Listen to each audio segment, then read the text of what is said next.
Allah'ın rahmetinden ancak kafir olan, inkarcı olan kavimler ümitlerini keser.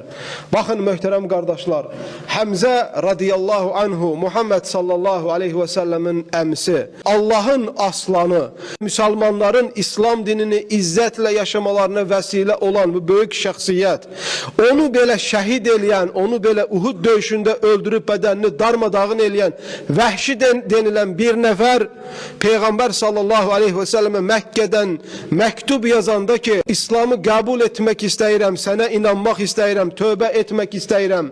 Rabbinin bir kapısı var mı beni bu kadar ettiğim günahlara rağmen bağışlasın? Muhammed sallallahu aleyhi ve sellem Zümer suresinin 53. ayesini yazdırarak vahşiye gönderir. Ey günahlar etmekle nefsine zulmetmiş kullarım, Allah'ın rahmetinden ümidinizi kesmeyin. Allah Azze ve Celle Kur'an-ı Kerim'de Bakara suresinin 122. ayetinde buyurur.